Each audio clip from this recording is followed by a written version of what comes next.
I'm Michael Buffer here, and let's get ready for FM Boxing Media. This is Frankie Morgan here from FM Boxing Media, brought to you by the High Protein Company in Essex, Event Hire. Today I'm joined with the new, International Commonwealth. International, yeah. Brand new, only just come about.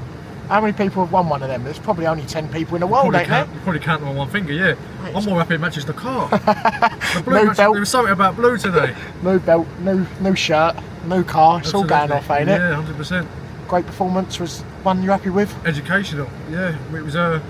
It was rounds that we needed, and it was rounds that we probably wouldn't have got anywhere else. You know, a lot of people wouldn't have stood up from those shots.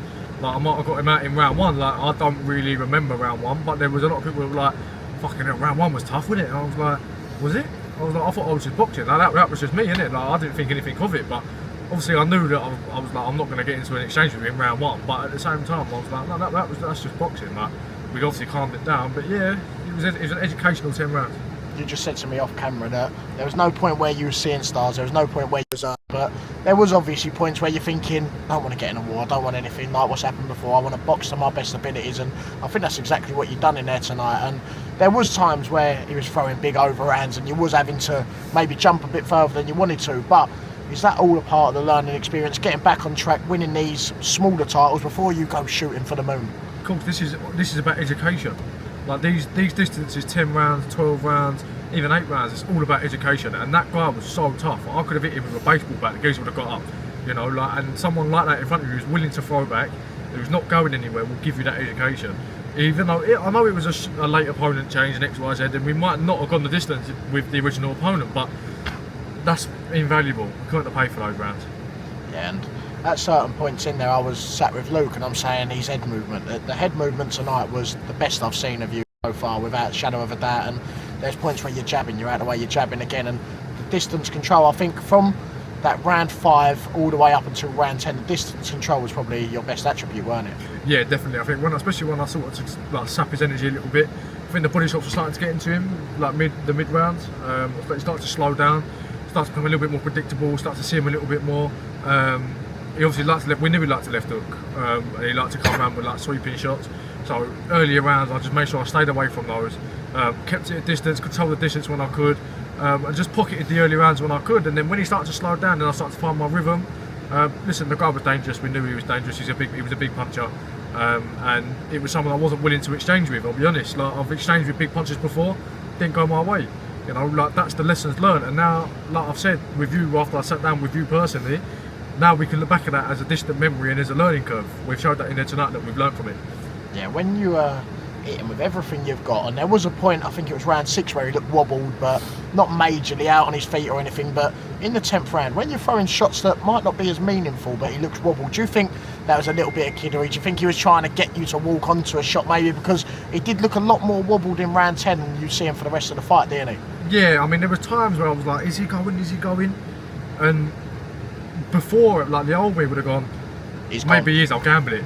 Do you know what I mean? And that's just, you can't do that. I need to be absolutely sure. If he's throwing back at me, that's not the body language I want out of someone who's not quite there. You know, he sort of shook his head, shook it off a little bit and fired back straight away.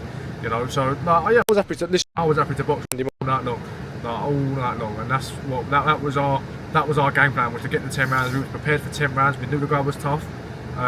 He really gets stopped. So yeah, I was happy with the 10 rounds.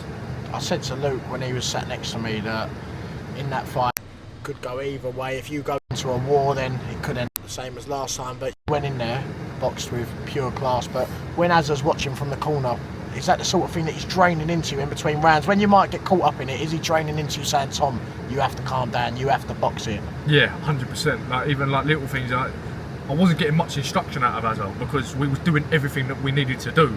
Everything that we planned and everything, all the game plan we was executing. It was literally just, listen, you'll get into him, just stay calm. Deep breaths, keep saying to yourself, stay calm, it will come. Like, we'll just keep behind the... If it comes, it comes. If not, the jab boxes his head, we box his head off, no problem. So yeah, I mean, there was nothing else to it. It was that simple tonight. The game plan was that it was just to stay calm. The best me, or even a 50% me, would have beat him tonight as long as I was calm. Yeah, one other thing said at ringside that I mentioned, it was one of them fights where it seems 50-50 slightly on the way through, but it was the most one-sided 50-50 that I've seen in a long time. You was winning every single single round. The score was completely agreed as well, but it was a tough battle that you seem to just get the edge of every single round. Is that how you see it yourself as well? Listen, the guy's a competitive fighter. He's in there fighting for a title. Like, he's from Tanzania. He's got a winning record. He's beaten good kids. He's in there to win. It was always going to be 50-50 competitive. We wouldn't want to fight if it wasn't. So there was going to be times where he was going to try and get a bit close, rough me up a little bit, nick a couple of shots here, throw these big over rights. That's what we need. There's no need to someone like I did at the O2 with someone who's tuck up and not throw anything back. There's nothing. We don't gain anything out of that. The waste of a camp. That is the best educational 10 rounds that I could have got there tonight. We could not have paid for that. Absolutely invaluable, and it's experience that we could just keep building from. And what's next for Tom? Can you see that belt being defended again, or are you looking on for the next thing now? Have you completed this journey? I need to sit and reevaluate first.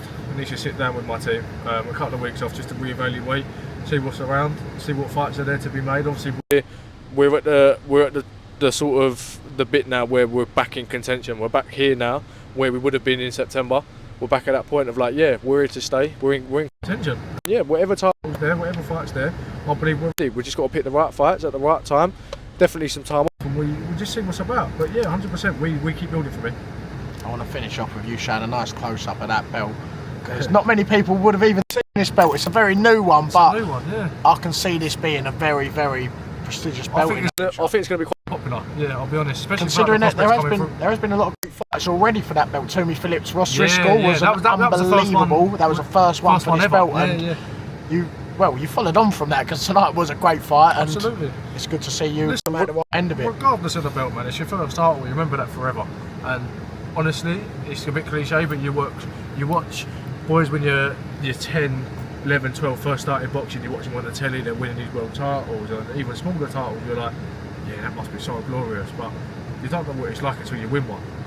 I'm blessed now. I can tell my kids, listen, your dad won that at 21. I went on at 22 to win this, and X, Y, Z.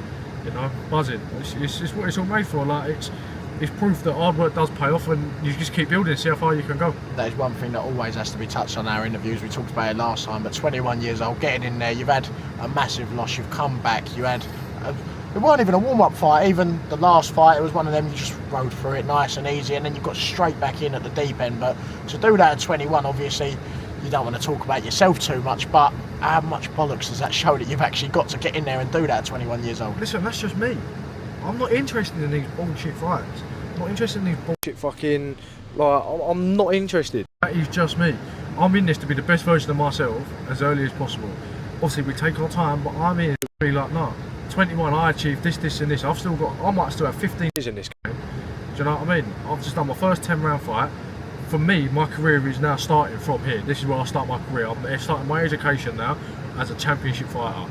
And at 21 years old, like I say, I started that as early as I possibly could. I won my first title. Who knows, might get another title shot this year. We might do, but it don't matter. You know, I'm 21 years old. I've got as much time as I fucking want, and I'm buzzing. Tom, I want to say thank you very much. We've had a nice this is probably the comfiest interview I've ever had in my life. Thank you, man. We've sat in a lovely, what is this, Mercedes Vito, ain't it? Or what? V-Class. V-Class, mate. Listen, big up LSS Prestige Transport and London Security Syndicate for sorting me out for all of my travel and security purposes. The best in the game. I mean, look at what we're sat here, Frank. It's unbelievable. You can't see too much on the camera, but we've got stars in the roof. I dread to think how much McDonald's I've spilled all over these for. It's probably countless amounts. And it's going to double tonight, is it not? Absolutely. Listen, I've already got it. The belt's blue, my t-shirt's blue, the belt's going to go where you're sitting. I've got a table here for me McDonald's, and there's the pic, straight on the ground. Hang on. Tom, thank you very much, mate, and I look forward to seeing another belt next time. Thank you, mate.